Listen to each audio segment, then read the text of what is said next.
Maranatha, Tuhan Yesus segera datang. Saya Wanda Dumais dari Sydney, Australia. Kembali lagi bersama dengan Anda dalam program Sound Doctrine, renungan singkat bersama dengan Wanda Dumais. Saudara yang dikasihi Tuhan, beberapa kunci penting untuk menafsirkan perumpamaan gadis-gadis bijaksana dan gadis-gadis bodoh.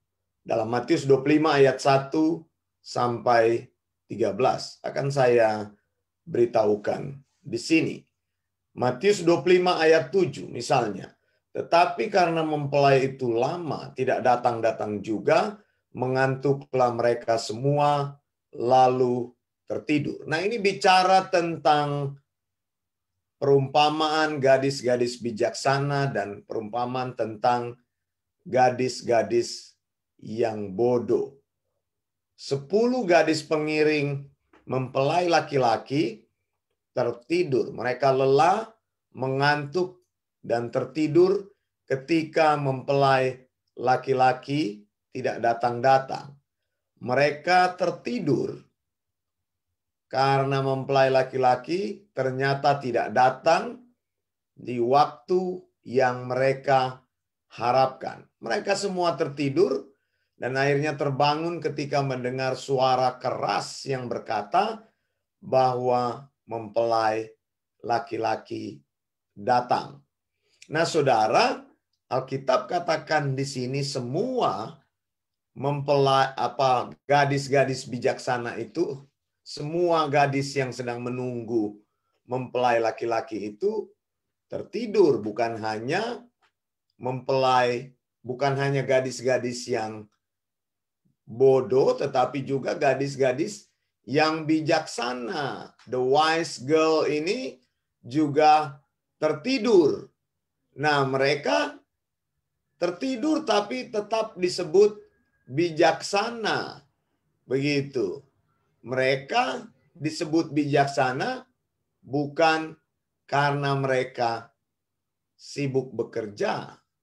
Begitu. Istilah bijaksana tetap dikenakan kepada mereka meskipun mereka tertidur. Jadi penafsiran ayat-ayat ini tidak mengacu kepada kedatangan Tuhan Yesus.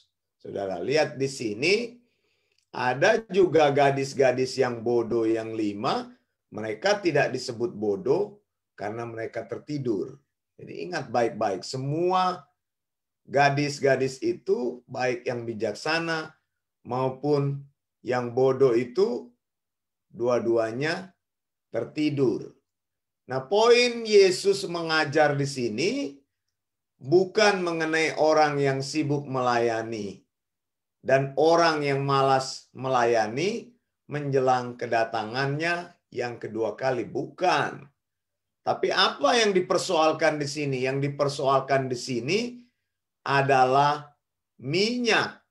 Gadis-gadis bijaksana dinamakan bijaksana karena mereka membawa persediaan minyak. Gadis-gadis bodoh itu dinamakan bodoh karena tidak membawa minyak untuk obor. Nah, persoalannya ada di minyak sekali lagi. Nah, saudara, cuma di sini kita perhatikan, kalau membaca perumpamaan ini, gadis-gadis bodoh itu obornya masih bisa menyala meskipun tidak ada minyak. Kita pikir gadis-gadis bodoh ini kehabisan minyak. Kita berpikir persediaan minyak gadis-gadis bodoh ini kurang banyak. Persoalannya bukan terletak pada kekurangan. Persoalan utama karena mereka tidak mempunyai, mereka tidak membawa minyak yang sebenarnya dipersyaratkan untuk menyalakan obor mereka. Obor mereka itu bisa menyala saat mempelai datang karena masih ada sisa-sisa minyak atau residu di kain mata obor. Kan obor begitu kan, walaupun minyaknya tidak ada, tapi kalau engkau bakar masih bisa menyala. Kalau memang masih ada sisa-sisa minyaknya, tapi hanya terbakar sebentar, lalu meredup dan padam. Saudara yang dikasihi Tuhan, ini bicara mengenai keselamatan. Jadi keselamatan itu bukan karena hasil dari pekerjaan orang di bumi ini atau kesibukan orang di bumi ini. Apabila seseorang tidak mempunyai keselamatan, maka orang tersebut tidak bisa disebut berkekurangan. Tetapi memang karena dia tidak punya. Begitu. Jadi kalau seseorang tidak mengalami keselamatan, engkau jangan menyalahkan Tuhan. Begitu. Karena memang engkau tidak mempunyainya. Ini persoalannya ini harus ditanyakan kepada dirimu sendiri. Banyak orang yang telah mendapatkan tawaran keselamatan itu, tetapi mereka tidak mau membuka hatinya untuk tawaran keselamatan Tuhan itu mendatanginya. Allah lah yang menghidupkan kita melalui kelahiran kembali. Kita mengalami anugerah Allah yang disebut dengan grace, dan kita mengalami rahmat yang disebut dengan mercy di dalam Yesus Kristus. Efesus 2 ayat 4 sampai 6 berkata, tetapi Allah yang kaya dengan rahmat, oleh karena kasih-Nya yang besar yang dilimpahkan kepada kita, telah menghidupkan kita bersama-sama dengan Kristus, sekalipun kita telah mati oleh kesalahan-kesalahan kita. Oleh kasih karunia kamu diselamatkan. Di dalam Kristus Yesus Ia telah membangkitkan kita juga dan memberikan tempat bersama-sama dengan Dia di sorga. Nah, saudara, setelah orang dilahirbarukan, maka Allah memberikan kepada dia iman yang sanggup merespon untuk percaya kepada Yesus Kristus. Semuanya terjadi karena Allah semata-mata, karena grace and mercy alone, bukan karena perbuatan baik dan usaha keras yang kita lakukan atau kita sibuk di dalam pelayanan. Banyak orang yang menyibukkan diri melayani, tapi sebenarnya dia belum diselamatkan, imannya belum dihidupkan, dia hanya melayani, sibuk melayani. Alkitab bilang tadi bahwa entah engkau bekerja atau entah engkau tertidur, intinya bukan di situ, tapi intinya adalah apakah engkau mempunyai atau tidak. Orang yang tidak mempunyai, mereka tidak bisa disebut dengan kekurangan. Ya. Kenapa? Karena memang dia tidak mempunyai. Begitu, orang yang kekurangan itu karena dia mempunyai sedikit, begitu, tapi sudah punya, tapi dia kurang. Tapi orang yang tidak mempunyai memang sama sekali tidak mempunyai. Efesus 2 ayat 8 sampai 9. Sebab karena kasih karunia kamu diselamatkan oleh iman, itu bukan hasil usahamu tetapi pemberian Allah. Itu bukan hasil pekerjaanmu. Jangan ada orang yang memegahkan diri. Nah, saudara, bagian selanjutnya Matius 25 ayat 8 sampai 9. Gadis-gadis yang bodoh berkata kepada gadis-gadis yang bijaksana, berikanlah kami sedikit dari minyakmu itu, sebab pelita kami hampir padam. Gadis-gadis yang bodoh berkata kepada gadis-gadis yang bijaksana. Tetapi jawab gadis-gadis yang bijaksana itu, tidak. Nanti tidak cukup untuk kami dan untuk kamu. Lebih baik kamu pergi kepada penjual minyak dan beli di situ. Nah, saudara, ayat yang luar biasa ini mengajar kita. Kualitas gadis-gadis yang bijaksana terlihat di sini. Kita mungkin berpikir, oh, bukankah memberi lebih baik daripada menerima? Apa susahnya berbagi sedikit dengan gadis-gadis yang bodoh itu? Mengapa mereka begitu selfish? Mengapa mereka hanya memikirkan diri mereka sendiri? Gadis-gadis bodoh itu hanya meminta sedikit. Nah, justru melihatnya harus dari cara yang berbeda. Gadis-gadis yang bijaksana ini justru mereka disebut bijaksana. Mengapa? Bila mereka berbagi sedikit persediaan minyak mereka, maka persediaan minyak itu tidak akan cukup untuk waktu yang lama. Mengapa? Saya mau bilang kualitasnya di sini. 5 obor yang menyala lebih baik dari 10 obor yang padam dalam waktu yang bersamaan.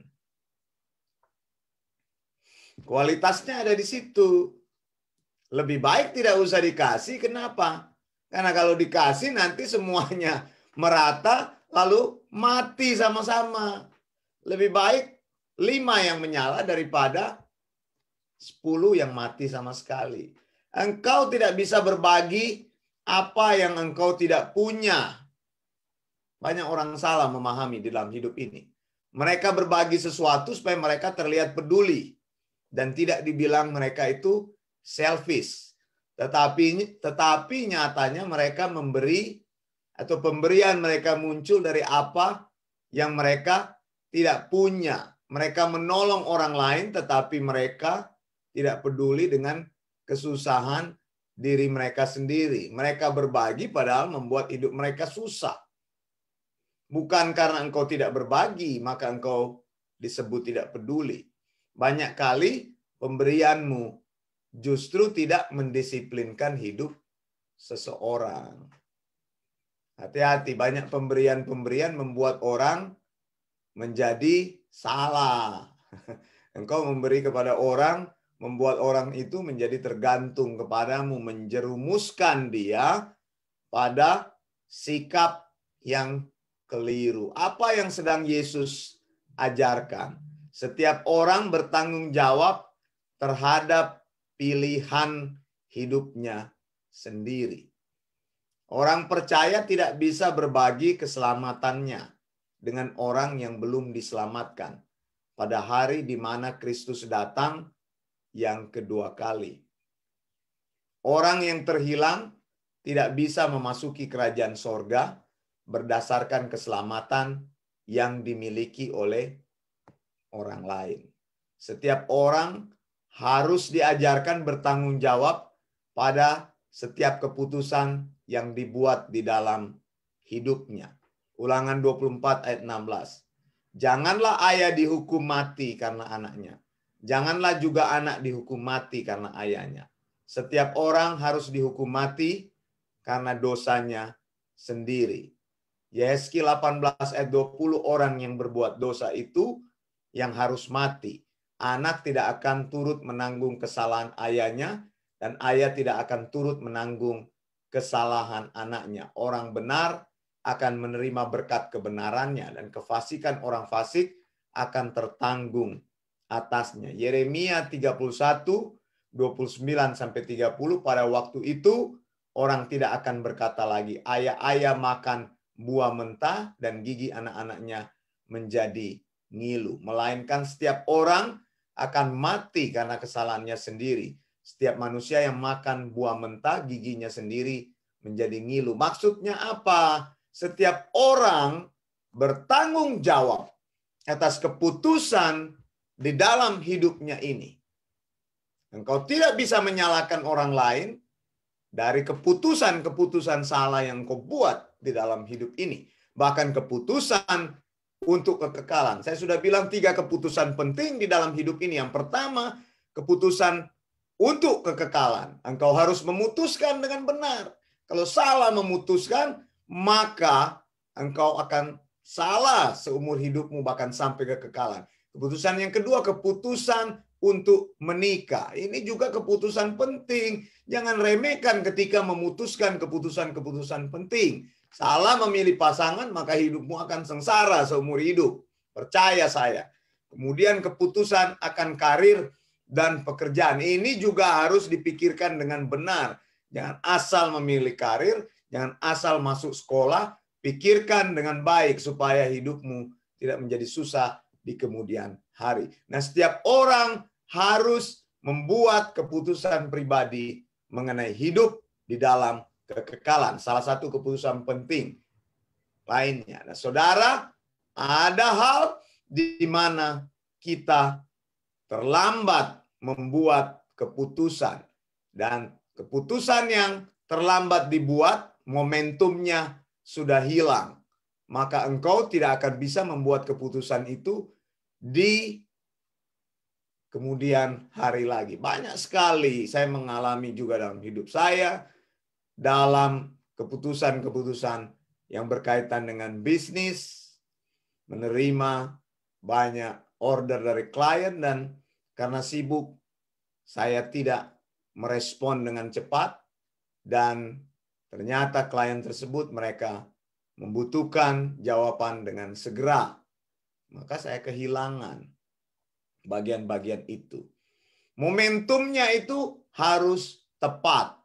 Nah, kalau sudah begitu, ya tidak bisa di reverse lagi. Hidup ini adalah serangkaian keputusan yang kita buat hari ini. Hidup hari ini adalah keputusanmu kemarin. Jangan menyalahkan Tuhan atau orang lain atas kesusahan yang engkau alami hari ini. Engkau yang buat keputusan, dan ada banyak keputusan yang tidak bisa dianulir kembali karena sudah terjadi. Ya cukup dijalani saja. Orang bilang move on. Let's move on. Sudah terlambat untuk menyesal dan sulit berbalik lagi ke titik itu. Tidak bisa lagi berbalik. Apa keputusanmu, saudara? Apakah engkau sudah memikirkan 3 keputusan penting yang saya katakan tadi? Apakah engkau sudah memikirkan keputusan utama, keputusan untuk kekekalan, atau keputusan untuk pekerjaan? Kalau engkau sudah melayani Tuhan, jangan biarkan pekerjaanmu mengganggu pelayananmu. Ada orang yang sudah melayani Tuhan, lalu dia dapat kerja, tiba-tiba dia sudah tidak melayani Tuhan, ya sudah percuma. Begitu. Engkau harus bagi dengan baik hidupmu, supaya tetap hidupmu bermakna. Keputusan apa yang engkau buat hari ini? Keputusan mengenai teman hidup juga adalah hal yang paling penting. Tidak ada orang yang bisa membuat keputusan itu untuk dirimu sendiri. Saya bertahun-tahun menjalani hidup sebagai seorang konselor, tapi saya tidak bisa membuat keputusan untuk orang yang saya konseling atau konseli. Tidak bisa. Apa yang harus saya lakukan, Pak? Ya saya tidak bisa. Saya hanya memberikan option-option kepada dia, dan dia sendiri yang memutuskan, karena yang menjalaninya adalah orang tersebut. Kita tidak bisa membuatkan keputusan untuk orang lain. Apa keputusanmu? Sudahkah engkau memutuskan untuk mendengar ajaran yang benar, sound doctrine? Berapa lama hidupmu menjadi orang Kristen? Dan keputusan-keputusanmu yang kau ambil selama ini tidak membuat hidupmu bertumbuh di dalam Tuhan? Engkau masih berada di gereja yang salah, masih dengar pengajaran yang salah, masih bertahan di situ, dan tidak pernah mendapat apa-apa di situ. Ya kan? Tidak ada pengajaran di situ. Kenapa bertahan di situ? Carilah sound doctrine, carilah pengajaran yang bisa membuat hidupmu menjadi kuat di dalam Tuhan. Karena ajaran sound doctrine akan membuat hidup berimanmu menjadi sound doctrine. Cari, buka telingamu, arahkan telingamu, belajar untuk mendengar sound doctrine, pengajaran yang benar akan membuat praktek imanmu benar. Keputusan berimanmu akan menjadi benar. Saya Wanda Dumais dari Sydney, Australia. Maranatha, Tuhan Yesus segera datang, Tuhan Yesus akan datang, Tuhan Yesus pasti datang. Salam dari Sydney, blessings.